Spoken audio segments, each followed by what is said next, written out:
He spoke in a voice that could marshal legions, low, restrained, dangerous. "I'll take every inch until you can't walk, my queen." The great hall drank the words. It was icy under torchlight, marble throwing back shadows, his crown flashing like a blade. I faced him in torn silk defiance, trembling through me. His mark still burned at my throat. The mark I'd vowed never to wear. I had been a valley healer once, the one who stitched soldiers back together after the Red War. Now I stood as his captive bride, bound by blood and oath to Kalor, the Alpha who'd slaughtered my people. Still that night, something shifted. He didn't break me, he unfolded. His orders sounded less like commands and more like confessions. They swore the Alpha had no heart. They were wrong. He had buried it under a kingdom of ash betrayals and an unwanted hunger. I had come to end him. Somewhere between his threats and the heat of his touch, my thirst for vengeance started tasting like surrender. Chapter 1. The Red War had ended 3 nights before. Ash still lingered in the sky. Wolves had triumphed, men had burned, and the palace on the peak wore smoke like a crown. Lyric of the Valley walked the blood-washed courtyard, her satchel heavy with herbs, hands shaking. Each step rang over the marble where soldiers once cheered. Now they watched her like prey. Men with golden irises caught every flicker of torchlight like hunters tracking motion. "She's the last healer," someone hissed behind her. "The king kills anyone who touches him." I pretended not to hear. My breath was thin, my heart hammered. The summons had come at dawn, sealed in black wax, bearing the royal claw through the crown. Refusal wasn't an option when Kalor's command carried death in its weight. I pulled my hood down, fingers closed around moonroot and wolfbane at my belt. "You are a healer, not prey," I told myself. When the great door swung open, the scent of iron and blood nearly pushed me back. The throne room was wide and dim. Shadows moved like ghosts between the pillars. At its center on an obsidian throne sat the man they called the Beast King. He wasn't the monster I imagined, not ancient, but startlingly alive in a way that hurt to see. Kalor leaned forward, forearms on his knees. Golden eyes burned under dark hair. The faint glint of claws caught candlelight. A fresh gash split his shoulder deep enough to fell any other man, yet he did not flinch. "Come closer," he said, voice rolling like a storm over stone. I obeyed. My boots whispered on the floor. His gaze felt like weight. "You're trembling," he observed. "I'm not." I lied, though my pulse betrayed me. His mouth tilted. "Not kind, only curious. They say you healed a whole regiment at the river without collapsing." "How?" I replied. "I pray, and I move fast. You'll need both." He rose fluid and predatory. Even wounded, he moved like raw force. He smelled of cedar smoke and something darker. When he stepped close enough for me to see the ragged edge of that wound, I paused. "Do it," he ordered. I set my satchel down and touched the marble for balance. I uncorked silver wart oil and plucked a sprig of blessed sage. "This will sting," I warned. He didn't answer. When my hand met his skin, electric heat shot through my arm, alive, startling. The wound hissed. Steam rose where my palm lay. My gift responded on instinct. Light unwound from my fingers like threads of moonlight, stitching flesh. But beneath it, another pulse thrummed. Something wrong, my breath snagged. "What finish it?" he growled, his hand clamping my wrist. His claws didn't pierce, but his grip was iron. "Don't stop." The air thickened. Energy quivered. Heartbeats became a drum between us. His then mine, then both folding into one impossible rhythm. The mark on his collarbone flared gold. For a single impossible second, I felt it answer inside my ribs. A spark, a tether, a bond. I ripped my hand away and stumbled back. "No." Kalor exhaled, slow breath even. You felt it too, he said. That's impossible. I'm human. Not anymore. And he stepped forward, and I understood too late that fear wasn't the only thing shaking inside me. The connection had stirred something ancient and hidden something I couldn't name, terrifying and magnetic all at once. The mate bond, he murmured as if to himself. After all these years, you're mistaken. His gaze darkened. Do you think I don't know my scent, my power, my mate? I backed until cold stone met my spine. You're cursed, I whispered. Everyone says you kill your healers. My throat tightened. Is it true? He leaned in, heat from his body trapping me. Yes, he said. Because every one of them tried to kill me first. My heart pounded. Then why summon me? I demanded. Because this time fate did, he answered, stepping away. The torches guttered. Shadows climbed the walls. His voice, when he spoke again, had a human fracture. I was poisoned at the river, not by blade or fang, but by moonfire, a toxin that feeds on the bond itself. It eats from the inside, I whispered, healer's mind racing. Moonfire, a curse born of witchcraft and malice. It consumes spirit before flesh. Only one thing slows its shared essence. You called me to bleed for you, he said plainly. Your touch links us. The poison chews at that link. If you're strong enough, you can draw it out. And if I'm not? I asked. He met me unreadable. Then you'll die. My hands shook as I set up the ritual bowl, grinding sage and moonroot with the silver pestle herbs for clarity, for defense, for balance. The scents braided with smoke and the metallic tang of blood. Kalor sat across from me, silent eyes tracking every motion. You hate me, he said finally. I don't know you well enough for that. He almost smiled. You will. I dipped my fingers into the oil and whispered the healer's creed. By earth and flame, by breath and bone, I mend what life has torn. The glow returned softer this time, blue instead of gold, rippling between us like water over fire. I reached deeper past skin, past veil, until I found the poison, a cold knot coiled around his heart. When I tried to pull it free, agony flared through my chest. I gasped, clutching my ribs. Stop, he barked. I couldn't. Light burst between our hands, ripping us apart. The torchlight snapped white, and both were thrown back, gasping. The wound on Kalor's shoulder had vanished, no scar, no trace. But a faint gold mark now glimmered around Lyric's wrist, a mirror to the one at his throat. His gaze locked on it. It's done. Her voice shook. What is that mark? She whispered. The bond seal, he murmured, too calm. Now when I bleed, you will too. Silence crashed over the hall, suffocating. Only their uneven breathing broke it. Lyric pushed to her feet, legs trembling under the weight of what had just bound itself around them.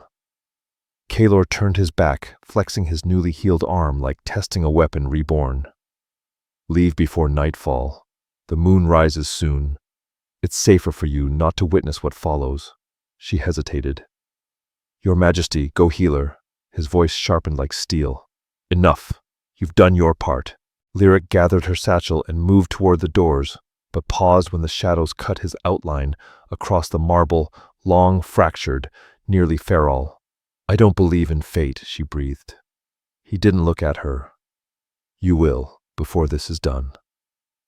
Outside, wind screamed across the courtyard, wolves echoing from distant cliffs. The mark on her wrist burned beneath the night's bite. As she descended the palace steps, one thought hunted her relentlessly. His words, half threat, half prophecy. Now when I bleed, you will too. And deep in her bones, something ancient stirred in answer. Moon still high, they came for her. Lyric woke to boots striking stone. 4 guards in blood-red armor, wolf helms, shadowing their faces. The bond mark still glowed faintly like a coal under skin. The king summons you. One barked voice, stiff and rehearsed.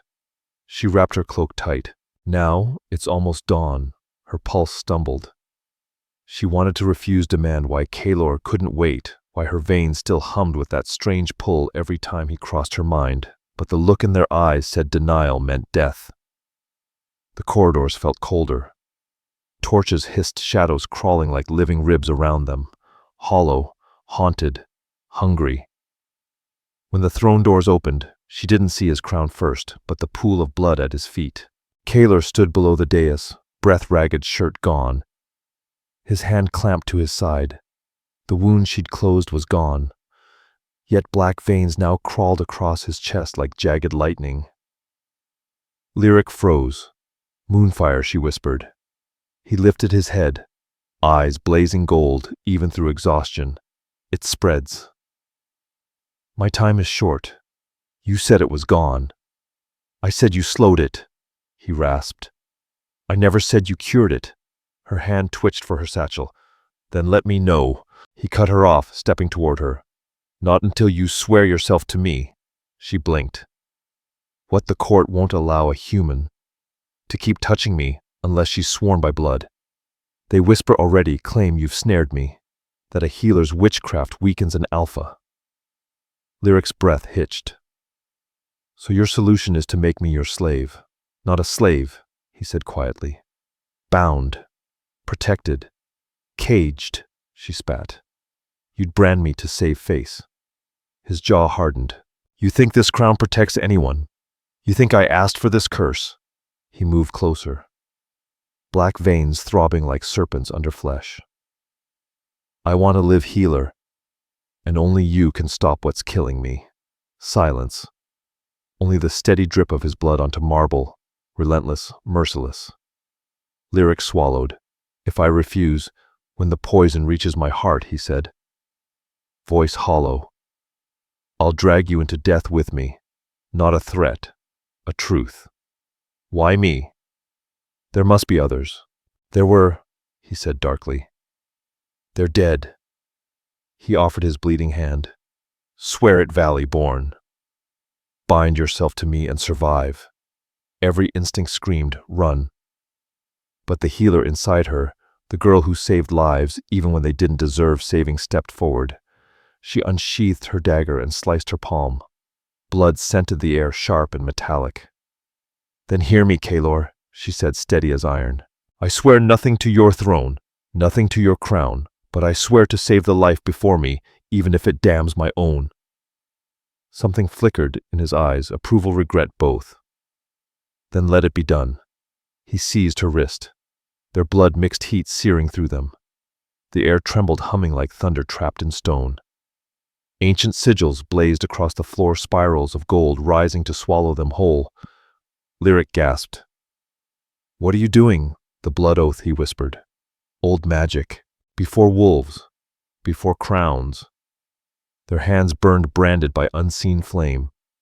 Power roared through her, not soft, not healing, raw, primal.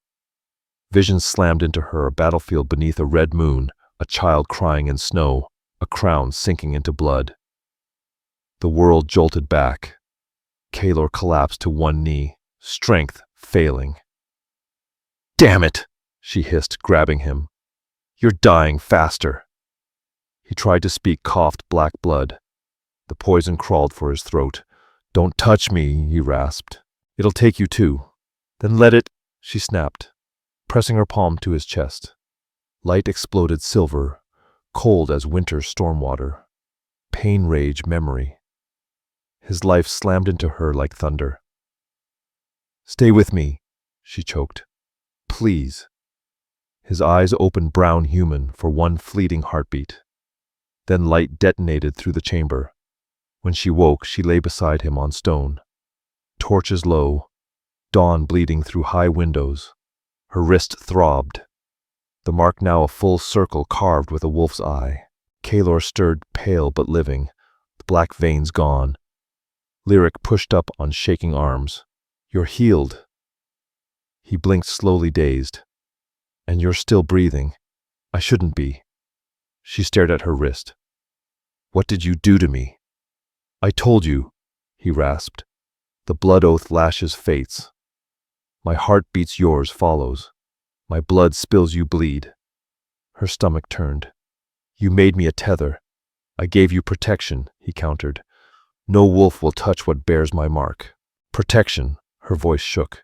You chained me to your curse. He met her gaze, something sharp, desperate flickering there. Better chained and alive than free and dead. Lyric rose, fury trembling through her. You call this life, you've poisoned me with your kingdom's rot. Yet you saved me, Kaelor said simply. Even now you could have walked away. Lyric wanted to strike, to scream, but the truth silenced her. She had saved him, and the bond, whatever it was, throbbed beneath her skin, alive, aware. He rose slowly. Movements fluid despite exhaustion. Dawn light carved the lines of his face, the scar tracing his jaw, weariness etched deeper than pride could mask. You don't understand, he murmured. If Astral learns of this bond, they'll kill you. Witch, usurper. They tear this palace apart to undo what they think you brought. Then undo it, she whispered. Kaelor hesitated. I can't. They stood in silence, the cold wind threading through the vaulted arches. Finally, he said, you will remain in the palace under my protection. I won't make you a prisoner. Then I won't be, she replied, eyes meeting his. Steady, unreadable. Be my equal. Equal in oath, blood, life, he murmured, until this curse ends. Lyric felt the bond pulse again, the invisible thread tightening. It wasn't affection, not yet, but raw, magnetic, dangerous. She turned before he could read the confusion on her face. You speak like a man who doesn't intend to survive. Perhaps I don't. His tone was calm, almost casual exhaustion beneath the words, not arrogance. The war, the curse, the throne, all had weighed him down. For the first time she saw him not as the monster who ruled the wolves, but a man who had forgotten how to be anything else. Later in her chamber, Lyric found her satchel gone. In its place, a single silver dagger, engraved with a wolf's eye, the same as her wrist mark. A note read, for protection from me or for me. She stared. Dawn spilled across the city below the palace. Merchants began setting stalls. Children darted through misty streets. The ordinary world, unaware that above two hearts, now shared a rhythm. She touched the mark again. It pulsed faintly, then stronger, echoing Kaelor's. In the throne room, his pulse quickened. Eyes opened, as if he had felt her thought. Deep inside them, the bond whispered a single truth neither could deny. It wasn't mercy that tied them, it was destiny, sharpening claws. By sunrise, the palace thrummed with whispers. From kitchens to spires, one name traveled like wildfire, the valley healer, the human, the woman Kaelor bled for. Astral met secretly before dawn. Servants exchanged glances as they polished goblets, refilled the torches, fear and fascination in every look, as though witnessing a ghost who had outlived her own execution. By mid-morning, even the courtiers had given her titles: the witch who ensnared the king, the curse in human skin, the king's pet. She walked the corridors, chin-high, hands steady, stomach stormy. The golden mark on her wrist had darkened overnight, not glowing, but pulsing faintly, as if Kaelor's heartbeat ran through her veins. She had barely slept since the blood oath. Whenever her eyes closed, she felt it, the silent tether that bound her to him. And though she hated it, part of her feared what would happen if it ever stopped. In the palace gardens, the royal guard found her lost among rosemary and damp earth. The king requests your presence, one said stiffly. Lyric lifted her gaze. He nodded. The council convenes, the guard added. Her chest tightened. For what purpose? To witness your coronation, my lady. Lyric froze. What? Another guard produced a silver circlet, not a crown, but a collar etched with runes glimmering in the sun. She stepped back. That is not His Majesty's command, the guard said, bowing quickly.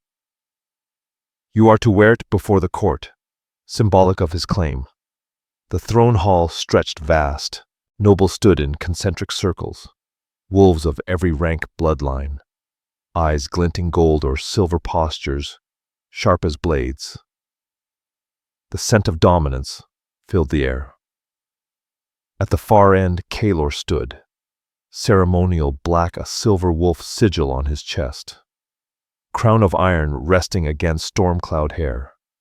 Every inch a monarch, lethal, unyielding, utterly alone. As Lyric entered, murmurs began again. Human. She bewitched him. No human survives the bond. Kalor's gaze met hers. For a heartbeat, the crowd disappeared. Air pulsed the same bond, whispering alive. Undeniable. Then his voice cut like a blade. Step forward, Lyric of the Valley. She obeyed, each step louder than the last. Heart pounding, not fear, but fury. Fury that he would display her before his pack like a prize, that he chose this as his declaration. Reaching the dais, she bowed slightly. Kalor studied her. Do you understand what today means? I understand the wolves watch, she said softly, and they'd rather see me dead than crowned. Murmurs rippled. His eyes narrowed, not anger but amusement. Then let them watch, he said, turning to the court. By the law of the ancient bond, by blood that binds my life to hers, I name this woman my chosen queen. Gasps. Astral counselors paled. One elder protested. Your Majesty, she is human. Bloodlines forbid. My bloodline forbids nothing. Kalor cut in coldly. The bond is made. Her life feeds mine. Denying her denies my reign. Another voice snarled. Your reign is tainted. Kalor's eyes flared gold. Then kneel before your tainted king, and live or stand against me and die. Silence. The room bowed. Wolves who hated him bent heads, trembling under his power. Only Lyric remained unmoving. He returned his gaze to her, unreadable. Then he lifted the collar. Silver runes glimmered faintly. This, he said softly, is the mark of the Queen of Wolves. Once worn, it cannot be removed until death. It binds not just blood, but soul. Lyric's throat tightened. A leash, she whispered. Kalor paused a fraction. A crown, he corrected. The court watched breathless as he stepped closer. Air crackled. He raised the collar to her throat. No, she said, chin lifted. Every noble froze. Kalor's eyes flickered surprise, then something darker. Do not test me, healer. I am not your subject, Lyric said, voice clear, trembling with restrained fire. You bound me without consent, paraded me as a prize, and now you would collar me before your pack to show dominance. If I kneel, it is on my terms, not yours. A ripple of shock tore through the hall. For a long, tense moment, Kalor said nothing. Then, to everyone's astonishment, he lowered the collar. Stand, he said quietly, stepping behind her. The cold brush of metal skimmed her neck. The collar clicked into place, smooth, seamless, irreversible. Silver light rippled through the hall, illuminating carved wolf sigils on the walls. The runes flared once, dimming to a faint shimmer at her throat.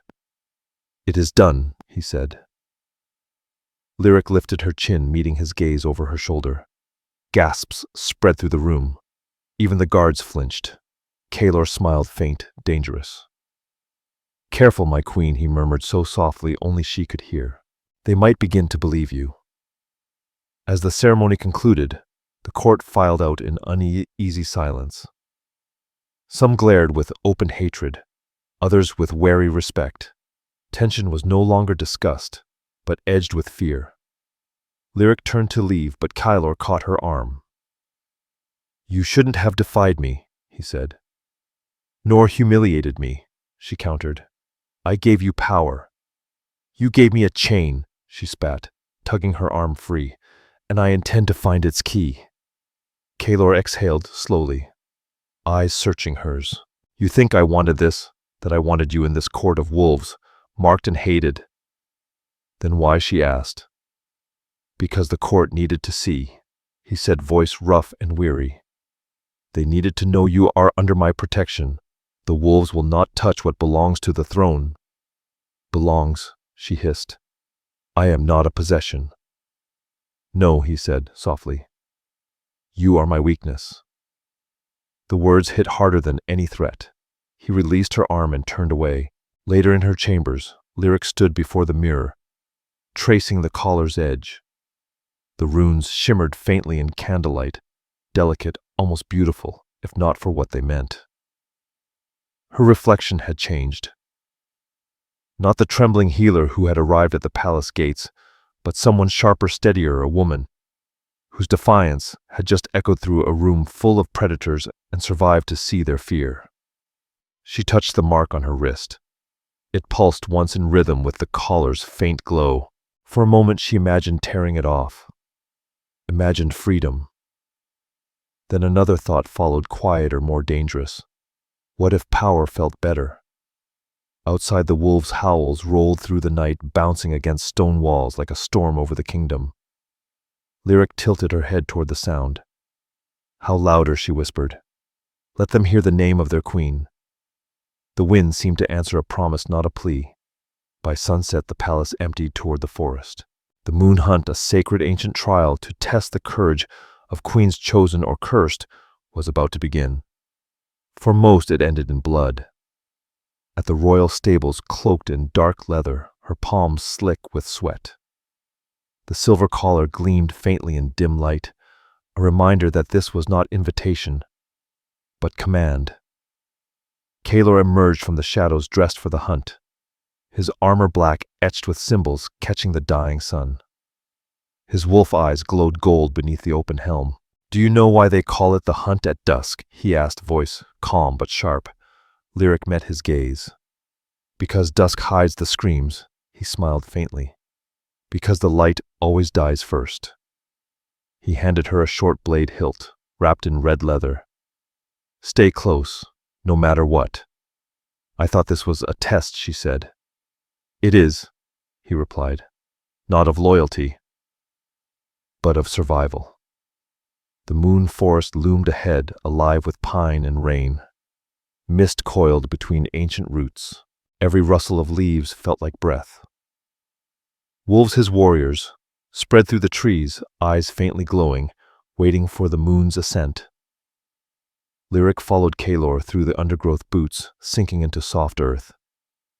Air pulsed with tension, the bond transmitting his heartbeat, steady, deliberate like a drum calling fate closer.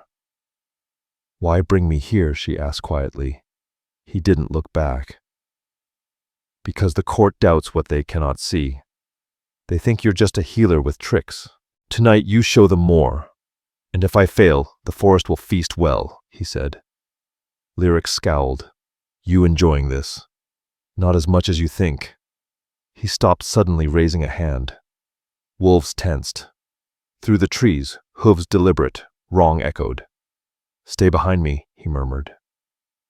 Figures emerged from shadows, men in black armor with no crest. Lyric caught her breath. Who they're not yours. The first arrow flew. Kaelor moved faster than thought, claws deflecting it. A second pierced his shoulder. He didn't flinch. Wolves lunged. Chaos erupted. Growls, screams, steel against fang. Lyric dropped another arrow, whistling past her ear. Go! He shouted, drawing his sword. Run! She didn't. She saw the black sheen on the arrow's poison. Moonfire. The assassins wanted him dead. Kaelor tore through one, but a blade found his side. He fell to one knee, breath ragged. Poison raced like frost through his veins. Lyric acted before thought, sliding beside him, catching his weight. Hold still, he gasped, grabbing her wrist. Know the bond. It'll kill you too. Then we die together. She pressed her palm to the wound. The forest fell silent. Her magic flared fierce, unnatural blue, not gentle gold. Power surged into him, burning the poison. She screamed as light carved veins of fire through her arm. Images flooded her vision, a woman crowned in silver. Centuries ago, a line of healers with eyes of flame. A child born, marked by wolf and human. When Lyric returned to herself, the assassins were gone. The clearing littered with their bodies. Kylor lay motionless in her lap, breath shallow but steady. The blue light faded, leaving faint sigils etched into her palms. Lyric Kylor's voice hoarse, almost human. "What did you do? I don't know," she admitted. "Yes, you do," he said, eyes searching hers. "That power, it's not wolf, not human. It's older." She shook her head, the memory of the crowned woman burning behind her eyes. "I've never seen magic like that. Because no one alive has," he murmured. "You've awakened what should have stayed buried." Minutes later, the wolves returned, dragging the bodies. One knelt before Kylor, head bowed. "Your Majesty, they bear the sigil of the Iron Fang clan. Exiled. Crossed the border at dawn." Kylor's eyes darkened. "Then the council has already betrayed us," Lyric said, frowning. "You think this was ordered?" Kylor asked, rising unsteadily, glancing at her burned palms. "I know it was," she whispered. "And now they'll see you as the threat they always feared." She swallowed hard. "Because I saved you. Because you did it too well." They returned to the palace long after midnight. The hunt was over, though no one spoke of what had happened in the forest. The wolves who witnessed it avoided her gaze. Word of her power would spread by morning faster than wildfire, twice as dangerous. Inside Kylor's chambers, he sat by the hearth, stripped of armor, blood still staining his shoulder. Lyric knelt beside him, tending the wound again, though it had already begun to close. He watched her hands. "The burn marks, they don't hurt." "No," she said. "But they won't fade." "They're runes," he said quietly. "Royal ones." She looked up. "Royal, from the first bloodline, the heirs of the silver throne before the wolves ruled." Her breath caught. "That's just myth." "So was the bond between human and alpha," he murmured. "Until you," she said, sinking back, heart pounding. "What are you saying?" "I'm saying the healers of your valley didn't just learn their craft, they inherited it. You're not just human, Lyric. You descend from the lost royal line, the blood that once commanded the wolves." The words struck her like a blow. "That's impossible," she whispered. Kylor leaned closer, firelight gleaming in his eyes. "You carry their mark. The forest recognized you tonight. It obeyed you. I didn't command it. I just reacted." "Exactly," he murmured. "Instinct. Blood remembers, even when history forgets." Lyric rose, abruptly pacing. "You don't understand. If the court finds out, they already suspect," he said darkly. "And that's why you can't leave my side." Her head snapped toward him. "Words. You mean your leash?" Kylor towered over her, quieter now. "I mean protection. They'll come for you next. You made enemies tonight. Powerful ones."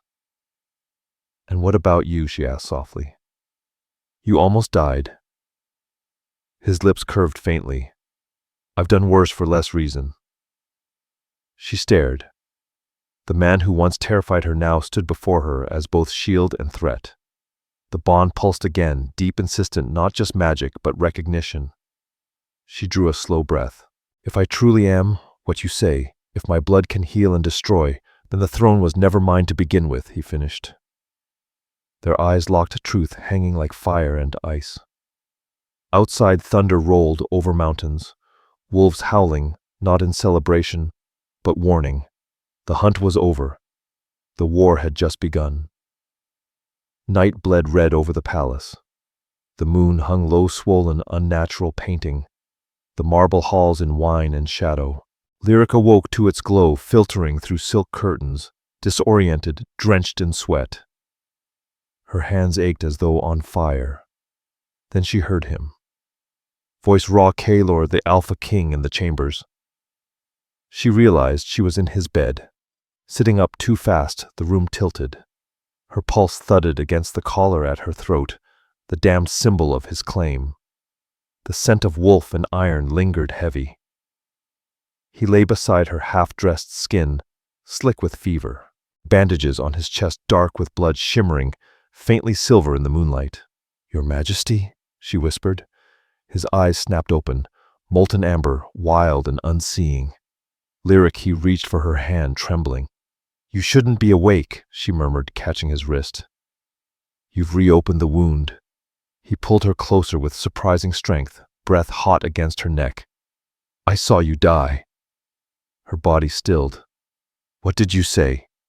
He shuddered, voice thick. "The prophecy." "I thought it ended with me." "Prophecy," she whispered. He didn't answer. Breathing slowed, then steadied. Sleep reclaimed him, but his hand didn't release hers. Lyric sat in silence, pulse hammering. Words echoed in her skull like a spell. "I saw you die." When she tried to pull away, the bond burned under her skin. A faint golden ache at her wrist pulsed with his breath. Every exhale mirrored her pulse. She could almost feel the fever crawling through him, shared through the cursed tether. She rose, pacing to the window. The crimson moon was full, monstrous, spilling light over the courtyard like blood on glass. She'd grown up hearing tales of the moon prophets, witches who could see through time, visions written in blood. None had spoken of them for generations. So why would he? He stirred again, sitting up, face pale in fevered glow, unguarded human. Her chest tightened. "You're awake," she said, forcing composure. He blinked, disoriented. "How long?" 2 days, she lied. It had been less than one. She wanted him off balance. His gaze swept over her, pausing at her burned palms. "The magic didn't kill you, not for lack of trying." He gave a humorless laugh, wincing as pain caught him. "You should rest. The bond." "Don't speak of it," she snapped. "You've bound enough lives already." Something flickered in his eyes, regret or memory. Or, "You remember." "Then I remember my clan burned to ash," she said, stepping closer. "I remember the sky, black with smoke, your banner flying above it." He did not deny it. Silence colder than night followed. "You killed them," she whispered. "Every healer, every child, my mother." Her voice cracked. "You slaughtered them all." His jaw clenched. "I did." "Why?" "Because of you," he said. The words struck like a physical blow. "You're lying." He met her gaze unflinching. "The prophecy came from the last moon prophet before the war. A child born with the blood of 2 thrones, human and wolf, would bring the end of the Alpha line, marked by fire, by healing." Lyric's stomach turned cold. "That child would kill me," she said. His voice dropped heavy with memory. "So I did what kings do when prophecy threatens their crown. You destroyed an entire village. I tried to destroy fate," he said quietly. "But fate had already found you." Her breath came fast, shallow. "You murdered my family to protect yourself." "To protect you," he said, suddenly sharp. "The prophecy wasn't about your death," he added. "It was about what would come after. They would have hunted you for it. Witches, wolves, all of them. I ended the valley to end their hunt," he said. Her vision blurred with tears she refused to shed. "You expect me to thank you?" "No," he said softly. "I expect you to hate me." "I deserve it," she whispered, gripping the window frame so hard her knuckles went white. "You do." But hatred alone couldn't explain the ache beneath Lyric's ribs, the unbearable tug whenever she tried to step away. The bond throbbed again, alive, cruel, feeding on every emotion. Pain, fury, longing, until she could no longer tell which belonged to her. Behind her, Kalor rose. The sound of bare feet scraping marble sent a shiver up her spine. "Lyric," he murmured her name, a plea this time, not a command. "Don't," she whispered. "Don't speak my name like that." "I tried to stay away," he said, voice raw.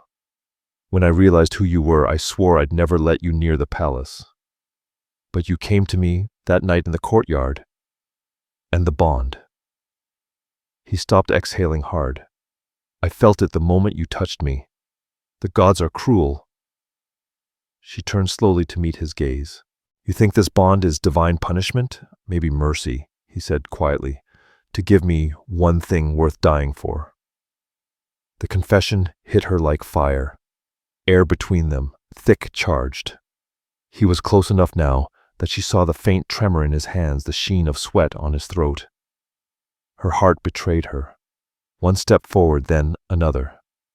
"You killed my family," she whispered. "Yes, and you still think I'd forgive."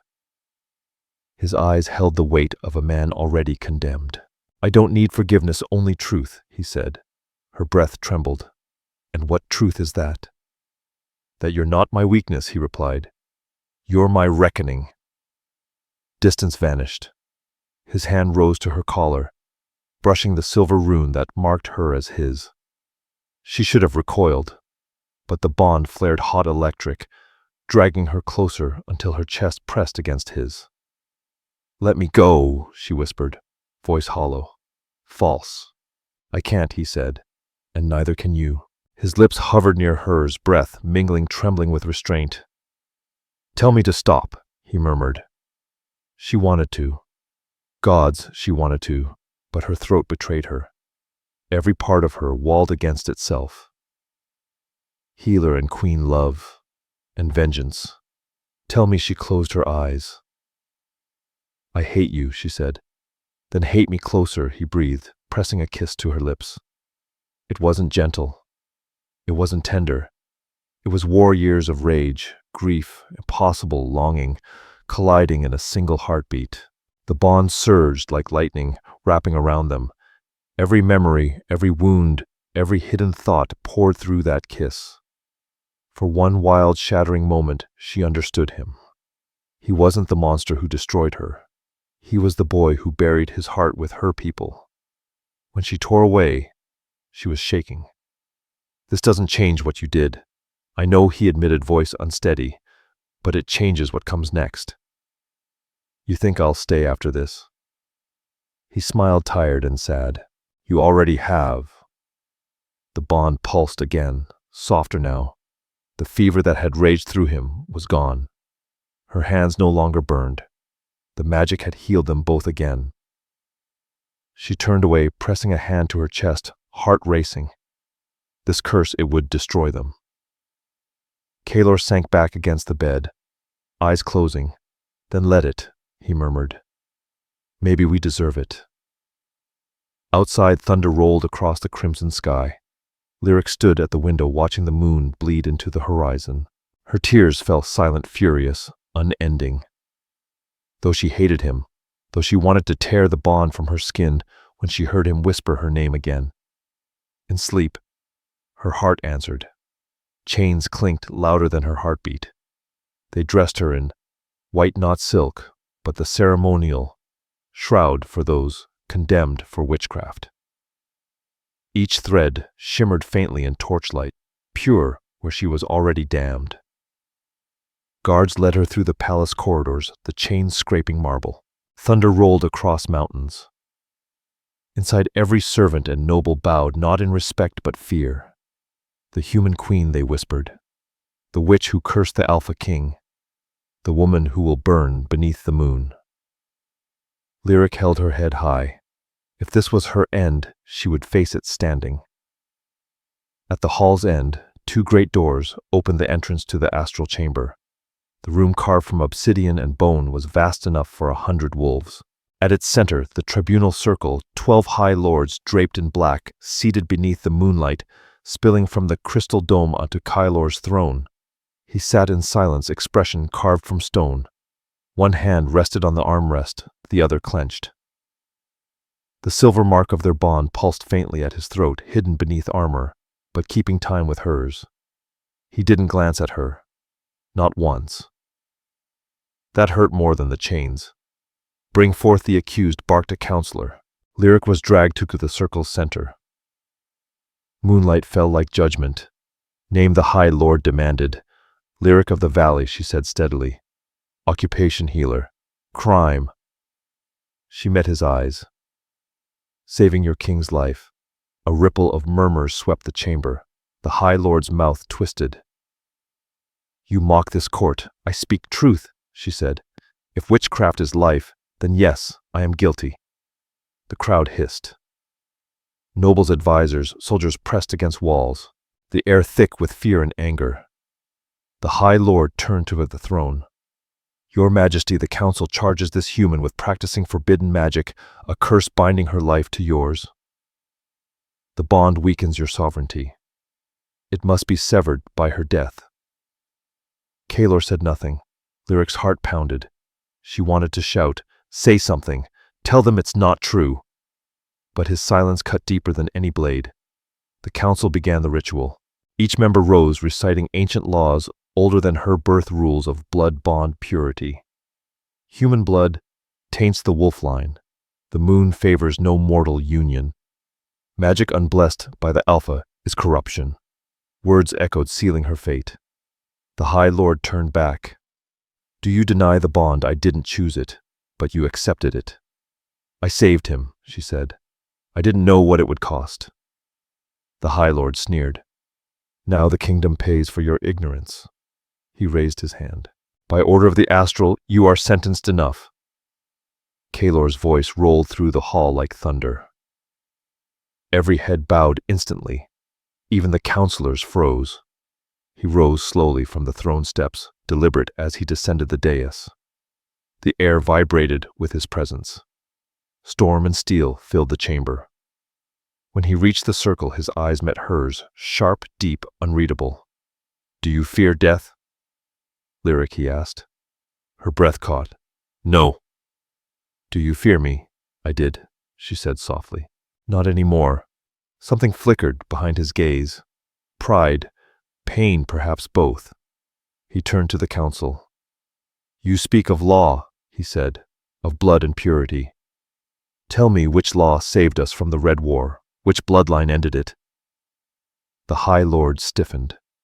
The Alpha line as always. Wrong. Kaelor's voice cut cold, silencing the hall. The war ended when this healer saved me.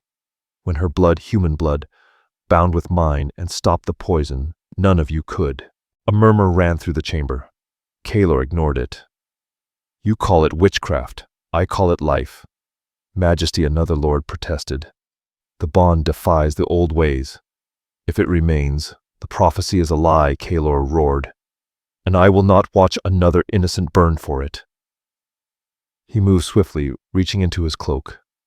Lyric barely had time to react before he drew his sword and drove it into the center of the tribunal circle. The ground shuddered. Obsidian cracked, splitting the council's sacred seal. Moonlight flared red, bathing every wolf in the chamber in crimson. Gasps erupted. You've broken the council's oath, one cried. Yes, Kaelor said simply. Then his voice softened, every word final. Hear me, lords of the moon, by right of my crown and by the blood that binds us. I name Lyric of the Valley, my lawful queen sovereign of this realm, bearer of my mark and shield of the Alpha throne. Chaos erupted. No, the High Lord shouted, slamming his staff. This union curses us all. The prophecy be damned, Kaelor growled. From this moment the old laws are broken. Defy me and you defy the crown itself. So be it. A roar echoed as several lords drew blades. Wolves shifted claws, bursting from flesh, snarls ripping through the hall. Kaelor stepped in front of Lyric, sword drawn. The bond between them flared, gold lines faintly glowing under their skin. Lyric, he murmured. When you say run, I'm not leaving you, she whispered. This isn't a choice. You made me your queen, she shot back. Then treat me like one. His eyes flickered, fury and admiration twisted together. You truly are impossible. Then we're even. The first blade struck. Madness descended. Wolves lunged at the throne claws, scraping marble. Lyric ducked behind the dais, pressing her hands to the floor. Old magic thrummed beneath her palms, the same pulse she'd felt in the forest. The whisper of her lineage stirring. She closed her eyes, reaching for it. Power surged through her veins, hot, dangerous. Torches flickered. Marble cracked beneath her touch. When she opened her eyes, every wolf that had lunged was frozen, mid-strike limbs bound by invisible chains of light. Kaelor turned astonished. Lyric, she rose slowly, power humming. You wanted your queen, she said, voice echoing. Then command me as one. He stared not as a monarch to a subject, but as a man realizing the world had just changed. Light faded. Wolves collapsed, gasping. The council fled, dragging the wounded behind them. When silence returned, Lyric's legs gave out. Kaelor caught her before she fell. You shouldn't have done that, he murmured. You shouldn't have made me your queen, she breathed back. He smiled faintly. Yet here they were. Outside bells tolled not in celebration, but alarm. War horns sounded from the towers. The kingdom had seen the magic, heard the rebellion begin. Kaelor looked toward the shattered council chamber, expression darkening. They'll come for us now. Every lord with a blade will rise against this union. Lyric met his gaze. Then we fight. He brushed a strand of hair from her face. You realize what you've done? Yes, she said quietly. I've given them something new to fear. Moonlight struck them, silver over red light, over ruin. The bond pulsed once more, sealing a vow neither could undo. The coronation had taken place beneath the shattered dome of the Moon Chapel, long abandoned after the wars. The air was thick with incense and ruin. Vines crawled through broken windows, wrapping stone pillars like grasping hands. Only 12 torches burned, one for each house, still loyal to the crown. Their flames flickered, uneasy, aware that what they witnessed would never be written in the old books. Lyric stood at the altar beside Kaelor, dressed not in silk, but black cloth, transformed into regality. The silver collar at her throat gleamed like a mirror. For the first time she wore the crown forged for her, a curlet of moonstone, an iron heartbeat in rhythm with his. It always did, Kaelor said softly. Are you ready? She nodded. I was ready the moment they condemned me. He studied her. 1,000 unspoken things passed in his gaze, regret, desire, pride, fear. Then he lifted his sword. The blade gleamed crimson in torchlight, reflecting both their faces. Before moon and flame he began. I take this vow to bind our fates beyond blood, crown, and life. She repeated the words, voice steady despite aching chest. Before moon and flame I bind my heart to his. In darkness and ruin, until the bond breaks or the world does. The old priest, last of his kind, raised the chalice. Inside shimmered liquid light distilled from moonfire, the same element that had nearly killed them both. Kaelor hesitated. This is dangerous, Lyric said. So are we, he replied. They drank. For a heartbeat, nothing happened. Air held its breath. Then the world convulsed. Light exploded through the chapel, white and blinding. Torches guttered out one by one. Wind howled through broken windows, carrying whispers, not words but voices. Hundreds, thousands. Old magic awakened after centuries of silence. Kaelor dropped the chalice, clutching his chest. No, Lyric gasped as her wrist mark flared, searing with impossible heat. Gold veins lit beneath her skin, racing up her arms like lightning. Across from her, his did the same, gold to red, red to black. The bond pulsed, snapped, not broken, but changed. Energy filled the room, wild, uncontrolled. The crown fell from her head, clattering against stone. Her breath came in shallow bursts. Nerves licking like flame. Lyric, he shouted. Don't touch me! She stumbled toward him, terrified by his agony. The closer she came, the more the air burned between them. Sparks leapt from their fingertips, gold and crimson colliding, fighting. What's happening? She cried. The prophecy, he gasped. It's binding itself through us. The bond was never meant to be completed. It's... He choked, falling to his knees. Feeding on the vow, Lyric knelt beside him, reaching for his face. The instant her skin brushed his, both screamed. Flames burst from their palms, spiraling skyward. Torches reignited on their own, burning white-hot. Outside thunder split the night sky.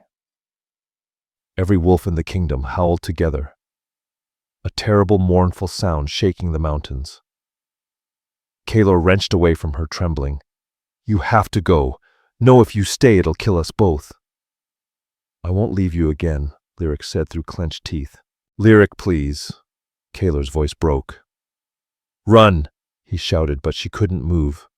The air itself seemed to refuse her. The bond held her there, tethered to him by something greater than choice. Her magic surged against the cursed light, against dark love, against doom. But it only intensified the burn. Every breath brought the rhythm of his heartbeat, tearing itself apart. Tell me what to do, she begged. End it, he whispered. You're the only one who can. She shook her head. I can't kill you. You already could, he said, smiling weakly. The first time you touched me, I felt it. The bond doesn't make us whole. It makes us weapons forged to destroy each other. Tears blurred her vision. That's not true. Then prove it. She pressed her hands against his chest again, ignoring the pain as her magic met his. Their light merged gold, bleeding into red, twisting until it became a brilliant, impossible white. His breath hitched. What are you doing breaking the prophecy? She said, voice trembling. If it feeds on the vow, then I'll give it what it wants. Lyric. She leaned forward and kissed him. The curse ignited. Every nerve in her body screamed. The world exploded in light agony and ecstasy, fury and salvation all at once. The kiss devoured them both. Their souls spiraled through fire and wind. Through it all, she glimpsed flashes, visions of past and future tangled together. Her mother's eyes, his crown falling in blood, the two of them in a field of ash beneath a golden sky. Then the light went out. She collapsed, the body, trembling smoke rising from her skin. Kaelor lay beside her, unmoving. The curse had burned everything it could touch. Even the air felt hollow. Please, she whispered, reaching for him. Fingers hovered an inch above his chest, afraid to make contact. Please don't be dead. He stirred, eyes fluttering open. You're impossible, he murmured. She exhaled shakily, a laugh mixed with sobs. So you've told me.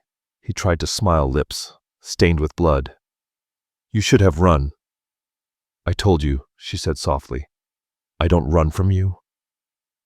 His gaze drifted to the ceiling, to the crimson moon glowing through the broken dome. Look, he whispered. She turned. Moonlight had changed from red and heavy to silver, soft and pure. The curse had not died. It had shifted. The kingdom would live, but at a cost neither could yet see. What did we do? She murmured. We rewrote fate, he said faintly. And fate never forgives. Outside, the first wolf howled, not in mourning, but in awe. Others followed their cries, echoing through the mountains. The flames that had scorched the chapel slowly dimmed, leaving embers glowing like fallen stars. Kaelor tried to rise strength, failing. Lyric caught him, her burned hands shaking. Rest, she said. It's over. Nothing's over. The curse is awake now. It's in me, in you, in every wolf that carries my blood. Then we'll find a way to stop it. He gave a weak, broken laugh. You still believe in saving me, even now. She brushed her thumb against his cheek. A small mercy, a small lie. No, I believe in saving us. As dawn broke over the ruined chapel, the crimson moon sank into the horizon. The bond between them glowed faintly, once gold, now haunting silver. Neither life nor death, something in between. All rose slowly. Kaelor still breathing against her shoulder. The priest was gone, torches dead, the vow complete. Lyric whispered to the sky, if love is a curse, let it be mine. And as light touched them both, the first silver raindrop fell, not cleansing, but claiming, sealing the curse that would haunt their names forever. The kingdom rotted beneath silver skies. What the curse spared it, hollowed. Wolves tore each other apart in the streets, eyes glazed with the fever that burned in Kaelor. Crops withered. Rivers ran sluggish and gray. The once glorious palace, her prison, her throne had become a mausoleum for a dying crown. And Lyric, the queen who had caused it, was gone. She rode beneath a hood of ash-colored cloth cloak torn from nights spent running. Every mile to the palace ached in her bones. The mark on her wrist, gold, then crimson, now ghostly white, pulsed faintly with each heartbeat that wasn't hers. He's alive, she told herself every time the pain flared. He has to be. But visions told her otherwise. They came each dusk, flashes of his pale, fevered face, hand clutching the throne's armrest, breath rattling. Once she thought she heard him whisper her name through the bond. But when she reached out, only the echo of his agony came. By the third night, the northern forests rose before her, black pines stretching like sentinels into the mist. Beyond lay the exile lands where the condemned and forgotten vanished. Somewhere there lived the one said to know the curse's origin, the elder witch Vera. Lyric dismounted near a frozen brook. Her horse trembled exhausted. "Rest," she murmured, stroking its neck. "We've both run enough. The moon is full again, pale, cruel watching. Every shadow looked like claws reaching for her." The bond burned sharper tonight, twisting like a knife beneath her ribs. She clutched her chest and fell to her knees. Through the pain she saw him, Kaelor, collapsing on the marble floor, blood spilling from his mouth, eyes turning glassy. "No," she gasped. "Not yet. Please, not yet." The vision faded, leaving only her ragged breathing. When she looked up, a figure stood across the stream, cloaked in raven feathers. The woman's face was ageless, neither young nor old eyes, stormy silver and black. "You carry death in your veins," she said softly. "And yet you still walk." Lyric, the queen whispered, trembling. "You're the witch," the woman said. "Names mean little here." "But yes," Lyric replied, stepping closer. "I've been waiting for you." "For me," the witch smiled faintly. "The moon told me you'd come. The cursed queen with dying bond and bleeding heart." Lyric's knees gave way again. "He's dying, I know." "Then tell me how to save him." The witch tilted her head. "Why save the one who doomed you?" Lyric's throat tightened. "Because he didn't choose this. Neither of us did. But I can end it." Vera studied her for a long moment, then gestured. "Come. The forest listens better to honesty than pride." They walked until the trees grew too close for light. In a hollow of roots, the witch knelt, spreading a circle of salt. Within it, she placed a bowl of black water that reflected no stars. "This is the heart of the curse," Lyric whispered. "Look and see what you've bound." She leaned over the bowl. The black water rippled, then reflected the throne room, shrouded in mist. Kaelor sat slumped upon the throne skin, pale veins, burning with the same dark light that had once filled her own. "His life drains with yours," Vera murmured. "Two hearts, one soul. You are dying together." Just slower than the rest. "There must be a way," Lyric said, voice tight. "A way to sever it, without killing him." "There is no severance," Vera said gently. Lyric frowned. "What do you mean?" Vera's eyes gleamed. "You bear his bond, but not his scars. The curse feeds on imbalance, the king's pain without the queen's suffering. To balance it, the witch continued, you must take what he has endured, every wound, every drop of blood shed by his command. Only then will the curse have its fill." Lyric stared, horrified. "You're saying I must take his pain, all of it?" Her voice trembled. "That would kill me." "Perhaps," Vera said, tone neither cruel nor kind. "Perhaps not. Love endures longer than flesh." Lyric closed her eyes. "And if I don't, then the curse devours the kingdom. And when it's done, it will devour the stars." She turned away, heart hammering. The air felt thin, sharp. "Why me?" she whispered. "Why must it always be me?" Vera's hand rested lightly on her shoulder. "Because you are not the curse, Lyric. You are the answer." The moon chose you to break what pride began. Lyric opened her eyes, staring into the reflection, the king's reflection trembling beneath the curse's weight. Her fingers brushed the water, and for a moment she felt his heartbeat against her skin. "He's suffering," she whispered. Vera nodded. "As are you. The bond keeps you both alive. But love will decide who stays that way." Lyric swallowed hard.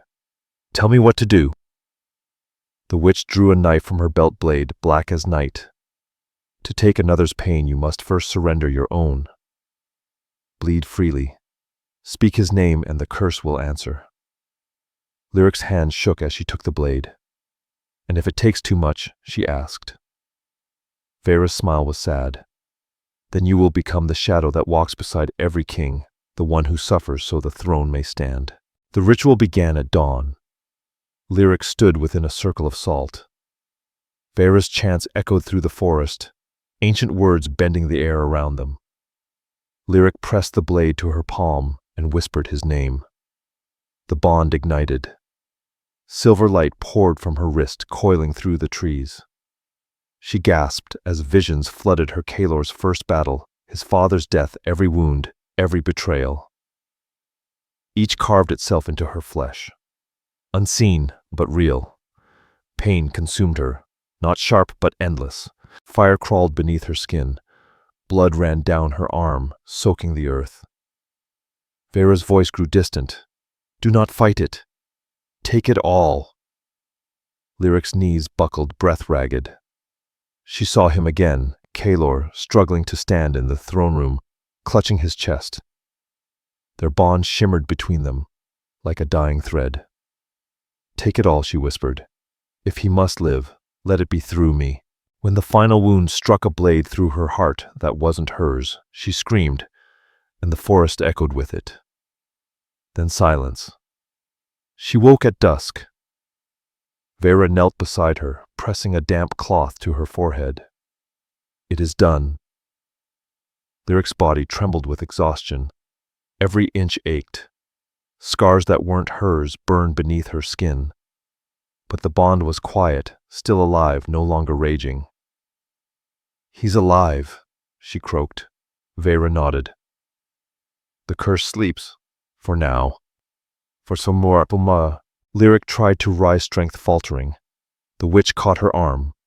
"Rest, child. You have carried a kingdom's worth of wounds. The moon will know your name tonight." Lyric's eyes filled with tears. "It isn't over, is it?" "No," said Vera softly. "Love never ends. It only changes its shape." All eyes turned toward the dark horizon, where lightning shimmered faintly above the palace. Her heart, his heart still beat within her chest, weaker now but alive. She whispered into the fading light, voice trembling, "Then I'll carry him until I break." The forest wind rose, carrying her words to the mountains, to the throne, to Kalor, who would wake to find his pain gone, and her absence burning in its place. The palace no longer looked as she had left it. Marble steps cracked. Banners burned. Wolves scattered. The silver moon that once crowned the city now hung behind clouds dim and sickly. Only the torches along the walls still burned, flickering like dying stars, stubborn against the darkness. Lyric climbed the long stairway, breath shallow, each step heavier than the last. Her body a map of pain, scars of wounds that had never been hers. Every breath reminded her of what she had taken from him. Every heartbeat, both his and her own. When she reached the great doors, the guards did not stop her. They bowed their heads and let her pass. Inside the throne room lay in ruin. Kalor sat slumped upon the throne, his crown cast aside. He looked thinner now. Shadows beneath his eyes, skin pale as ash. The firelight caught the curve of his jaw, the trembling of his hands as he gripped the armrest. For a moment he didn't see her, staring into the distance, murmuring to ghosts. "Your Majesty," she said softly. His head snapped up disbelief, then pain. Lyric, he tried to stand, but effort broke him. He fell to one knee, gasping. She ran forward, catching him before he could fall further. Body cold, trembling. "You shouldn't be here," he rasped. It isn't safe. The curse still feeds. It feeds because you keep it alive, she said, because you refuse to let go.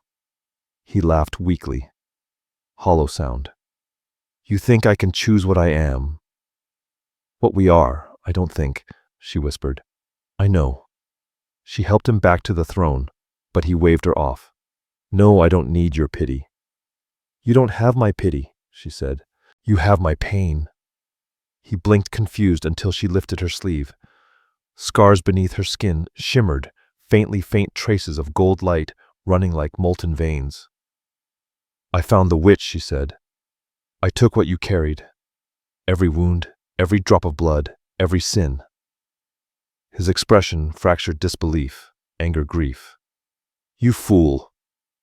You'd already done the same for me, she said quietly. You just didn't know it. He gripped the throne's arm knuckles white. You weren't meant to bear this. You'll die. Then I'll die knowing I gave it meaning. Lyric stepped closer. You wanted to protect me once. Now let me protect you. Torches crackled flames leaning toward her as if drawn to her will. When she reached out, he tried to stop her, but his strength was gone. Her hand touched his chest, the place where the curse still burned beneath his skin. The moment her fingers met flesh, the bond roared to life. A surge of light exploded between them, gold red and white. The air trembled. Her body convulsed as his pain tore through her like a storm. Every wound, every memory, she saw it all. The day he took the crown, blood still wet on his hands. The battle that stole his brother. The faces of innocents he'd condemned in the name of prophecy. The endless nights alone listening to wolves that no longer obeyed him. And beneath it all, her name whispered again and again. Lyric, she gasped, tears falling as she held him close. You carried this alone for too long. Stop! Kaelor breathed, voice shaking. You'll kill yourself and then we'll die together. No, he snarled, grabbing her wrist. Not like this. But she didn't stop. The bond flared brighter, spilling light into the cracks of the walls, through the ceiling, into the night. The palace itself seemed to breathe with them. Ancient stone remembering the language of devotion. Lyric could feel his heart slowing beneath her palm. He wasn't fading from the curse, but from surrender. He was letting her take it. Lyric, he said, low broken. Listen to me. Her vision blurred. I can't. Yes, you can. He cupped her face with trembling hands. You've done enough. Not yet. She smiled faintly. Stubborn as ever, the bond burned brighter. He leaned forward until their foreheads touched, his breath mingling with hers. Do you remember what I told you? She shook her head weakly as his lips brushed her ear. Voice rough as gravel, soft as prayer. You'll take every inch until you can't walk. The words that once sounded like dominance now felt like surrender, a confession, a vow. Lyric's breath caught. Then let me walk for both of us. The last of the curse broke like glass. Light burst from the throne room, pouring out through every window, flooding the city in brilliance. Wolves in the streets froze mid-howl as the silver sickness lifted from their blood. The clouds tore open, revealing a clear sky for the first time in years. Inside, Lyric collapsed against Kaelor. The scars along her arms glowed once more, then dimmed. The bond fell silent. He was free. When the light faded, Kaelor lay slumped on the throne, breathing shallow but steady. All knelt before him, vision fading in and out. Why, he whispered, why would you do this for me? Because you never asked me to, she murmured. You just kept surviving. And somewhere along the way, so did I. He touched her cheek, thumb tracing the tear that fell there. You shouldn't have come back. You wouldn't have forgiven me if I hadn't. He gave a weak laugh that turned into a cough. You always win our arguments. She smiled faintly. Maybe that's what queens do. Silence stretched between them. The air smelled of smoke and rain. He reached for her hand, entwining his fingers with hers. The bond no longer burned. It pulsed faintly, slow and gentle, like the echo of a heartbeat. Is it gone? He asked. The curse. She nodded slowly. Yes, but the bond will never be gone, he said softly. Then I can still find you when I wake. She leaned against his chest, listening to the rhythm beneath her ear. Strong now, steady. The same beat that had once haunted her was now her lullaby. For the first time since the war, she let herself rest. Torches burned low. Outside dawn broke soft gold, spilling across ruined marble. Wolves gathered below the balcony, howling not in grief, but in reverence. The sound carried through the mountains, announcing the rebirth of their king and the sacrifice of their queen. When Kylor stirred again, he found her asleep at his feet, head resting against his knee, the faintest smile on her lips. The scars that had once burned her skin were now pale like faded ink. He touched her hair gently, throat tightening. "You did it," he whispered. The morning light caught his crown bent and battered, half buried in dust. He lifted it, setting it beside her. "Then let this crown rest with you, Lyric. For every inch you took, for every step you carried us." He lowered his head, pressing lips to her forehead. Somewhere deep within the bond, faint but alive, he heard her voice one last time. "I told you I wouldn't run." Dawn broke in silence. No horns, no bells, only the still hum of a world holding its breath. The curse that had hung over the kingdom for years was gone. The silver haze had cleared, leaving a sky the color of hope. Yet inside the throne room, there was no celebration, only stillness. Kylor lay motionless at the base of the dais crown, fallen beside him. The light that once burned in his eyes, gold fierce eternal, had faded into nothing. Lyric knelt beside him, palms pressed to his chest, heart hammering against the silence. "No," she whispered. "No, not like this." Her tears fell onto his skin, warm against the cold creeping through him. The bond was silent, not broken but empty, like a song without a voice. "You promised," she breathed. "You said you'd find me when you woke." Torches sputtered. The wind outside howled through open doors, carrying cries of wolves. One by one they gathered below the balcony, thousands kneeling. Their alpha was gone. Lyric's throat ached. "Please," she pressed her forehead to his tears, tracing the scars she had taken from him. "If there's any mercy left in this world, let it be this." And then, for the first time, she prayed not to gods, not to moons, but to the bond itself. Light stirred beneath her hands. At first she thought it a flicker, a trick of the rising sun. But then it grew stronger, pulsing faintly beneath his skin. The bond, faint golden, awakened like an ember under ash. Lyric, the voice, was not sound, but breath, weak, fragile, familiar. Her heart lurched. "I'm here." Kylor's eyes fluttered open, unfocused, faint light returning. "You stayed." She laughed through tears. "You sound surprised." He smiled, faint, broken, beautiful. "I thought I'd lost you." "You did," she whispered. "But you found me again." The golden light between them flared brighter, crawling along their wrists, the bond reforging itself, not as a chain, but a thread, soft and equal.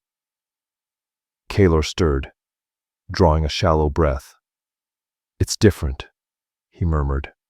"The bond doesn't burn." Lyric nodded, voice trembling. "Because it's no longer of power. It's choice." He reached for her hand, fingers intertwined. The light pulsed once more. 2 heartbeats now separate, yet in rhythm.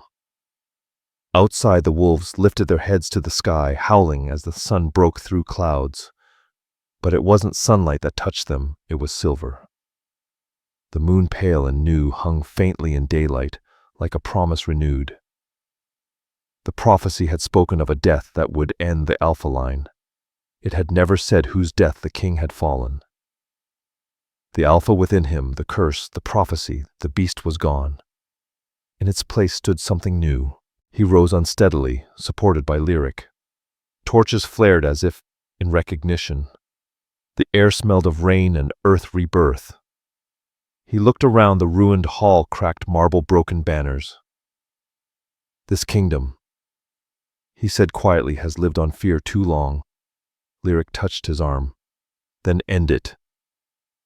Not as Alpha, as king. He turned to her, studying her face. The woman who had once come trembling into his court now stood unbowed beside him, scarred, radiant, eternal. He took her hand, raising it high as the wolves below watched. Your queen broke the curse, he said, voice carrying on the wind.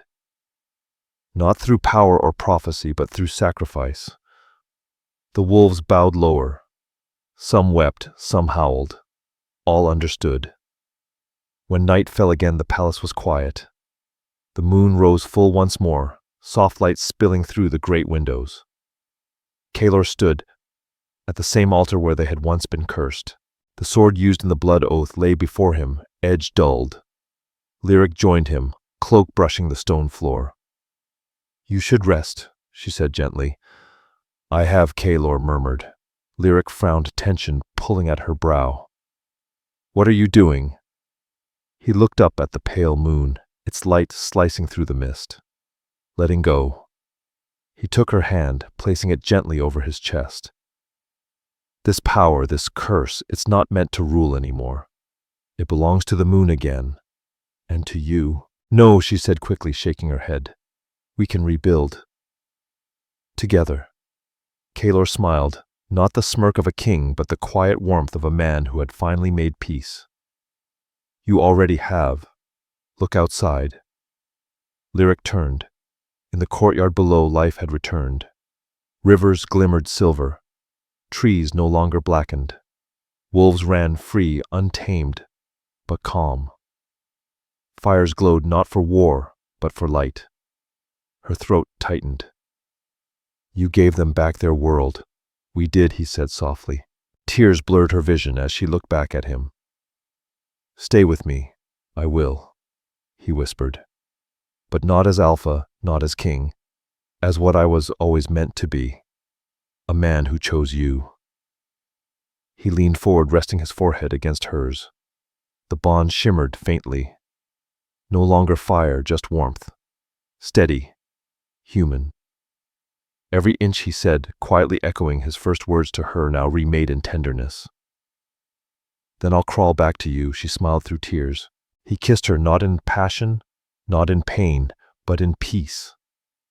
Their lips met, and a wave of light rippled through the room, silver and gold intertwining, fading into nothing. When it was gone, the throne stood empty. The sword lay in place, gleaming faintly in the moonlight. Lyric fell to her knees, hands trembling, but there was no grief, only quiet. The bond pulsed once more, soft as a distant heartbeat. He was gone, but not lost. The prophecy had not lied. The Alpha King had fallen. From his fall came something no curse could undo: choice. Days later, the kingdom crowned its new ruler beneath the same sky. Lyric stood before her people, not in mourning, but in strength. Wolves knelt willingly, not in fear, but in respect. She wore no collar, no crown, only a single band of silver at her wrist, the last remnant of their bond.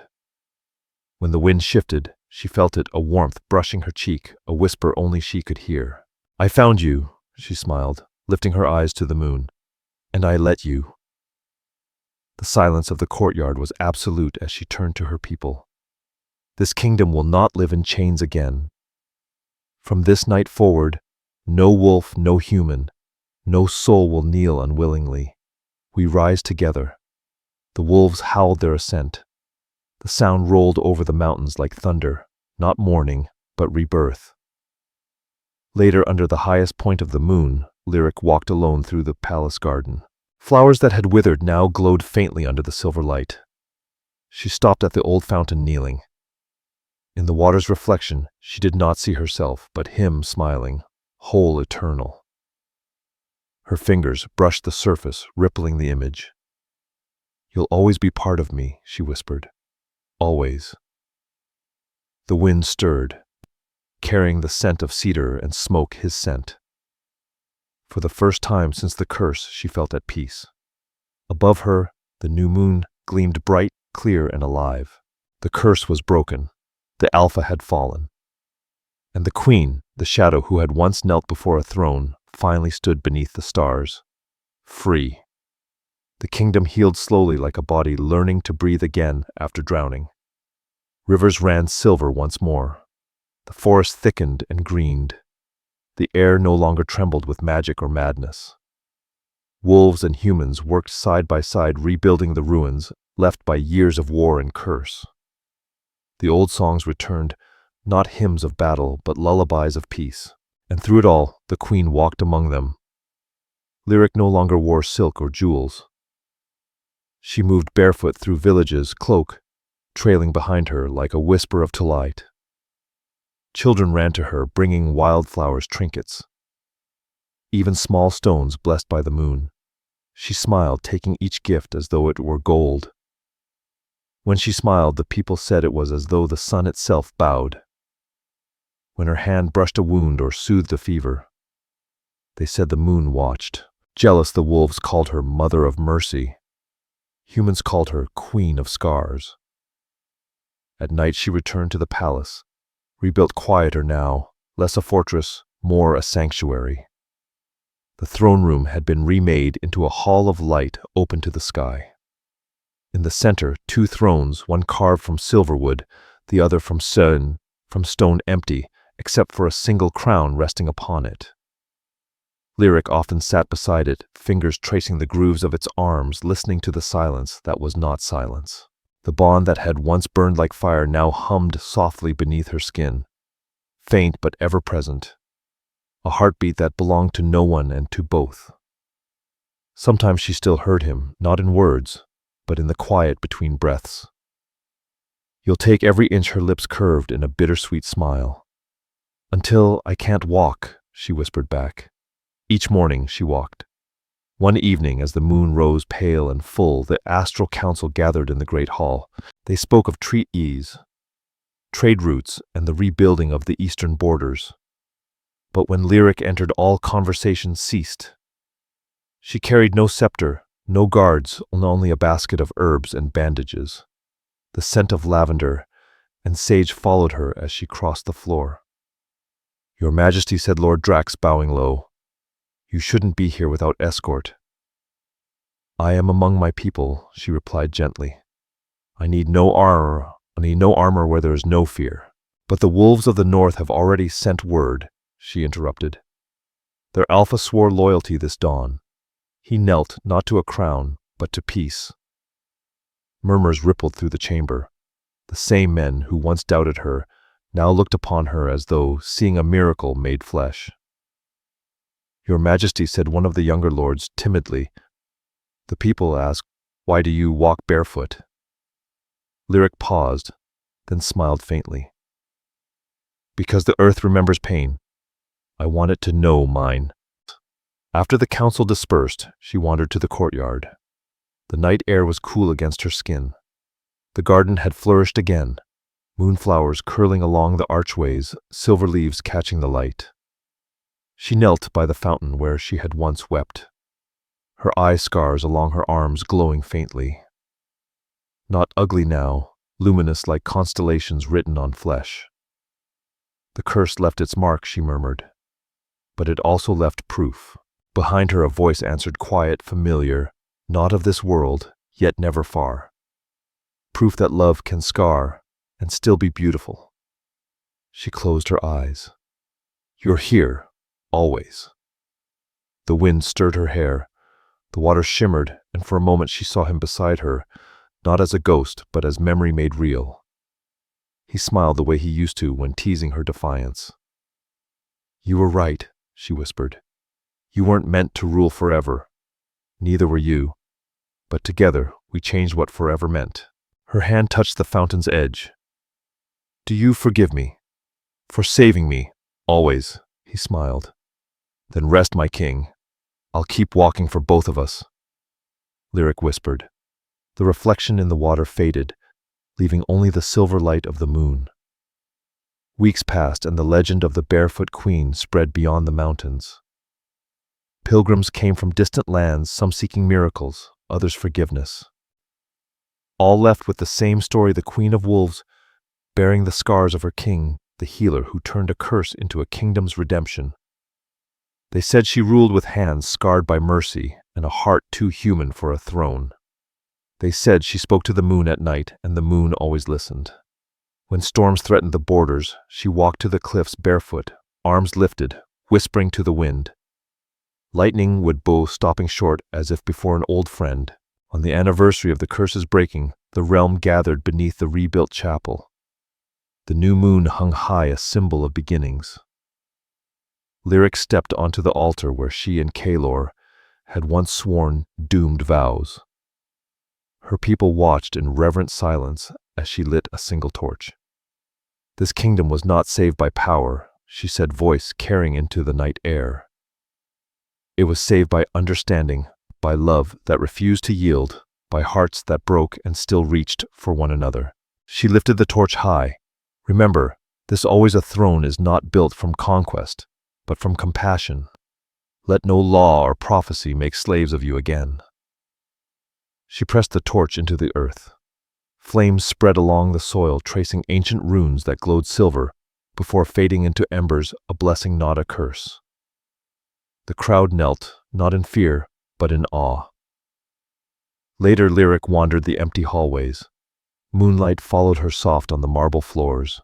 At the throne, her fingers brushed the armrest where Kalor's hand had once rested beside hers.